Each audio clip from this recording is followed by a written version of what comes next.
Chapter 5 Leading to the Revolution. Introduction.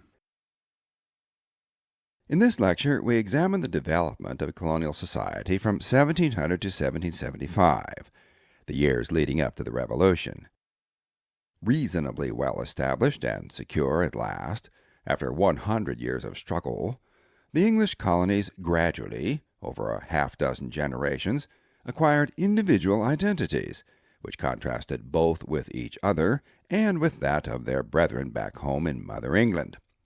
And as more colonists arrived who were not from Mother England, England began to seem more like a landlord than a benevolent parent to whom unquestioning obedience was unflinchingly due, especially on matters of shared prosperity.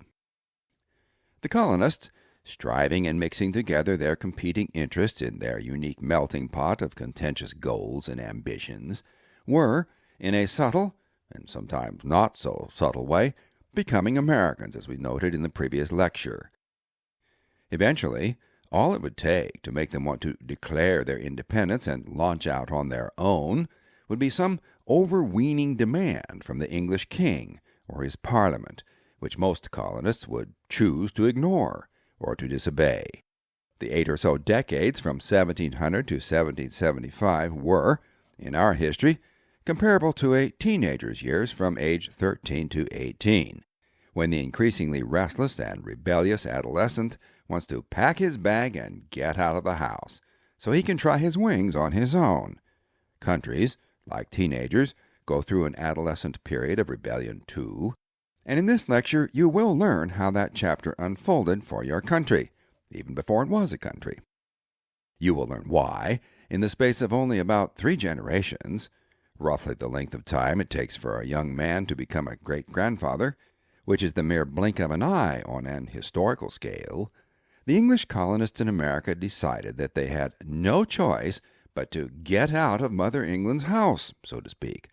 It was a rather unnerving ambition, by the way. When Mom and Dad were the parents of the most respected, most powerful, and most feared country in the world, and had no intention of letting their kids leave the house. And the colonists made this audacious, and some said at the time, suicidal decision, at a time when England held firm control over a global empire upon which the sun never set. And they made the decision when no other colonist in any other colony anywhere in the British Empire were even thinking about rebellion. Moreover, they did it only 15 years after having already offered and given their lives, their fortunes, and their sacred honor in defense of His Majesty's global empire by helping the mother country throw the French, England's great colonial rival, out of North America, so that they could live in peace on the continent as loyal subjects of King George III. What misunderstanding could possibly have caused such a fatal poisoning of the well of loyalty and affection between the king and his subjects in America in so short a time? And if it was just a misunderstanding, then why couldn't it be talked out? Wasn't this tragic turn of events like divorcing the loving spouse of your youth after decades of marriage because he or she burned the roast or forgot to take out the garbage? The short answer is no, it wasn't.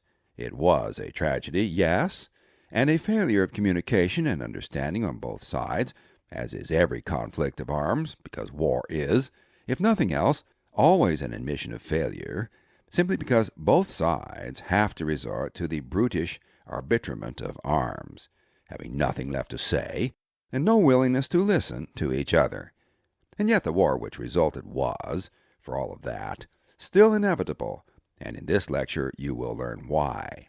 Because in this lecture you will also learn more than you ever thought there was to learn about how and why the English colonies in America developed and evolved on their own, economically, politically, socially, and culturally, in ways that few Englishmen would recognize, but which all English aristocrats dismissed as charming at best and uncivilized in any case. If you can imagine your country as a rambunctious high school senior dreaming about and scheming to reach his or her own definition of greatness on his or her own terms, then you've got the picture. If you were that teenager and Dad declared a timeout on your ambitions and imposed a curfew as if you were still 8 years old, what would you do? You would get out of the house, right? Well, that's what a majority of His Majesty's formerly loyal subjects in His Majesty's formerly loyal colonies in America decided to do. And His Majesty was right there to bar the door, thinking he could give his errant children a time out, and they would choose to repent rather than get a spanking. The colonists decided they would rather be the spankers than the spankees. But let's not get ahead of ourselves. That story comes in the next lecture.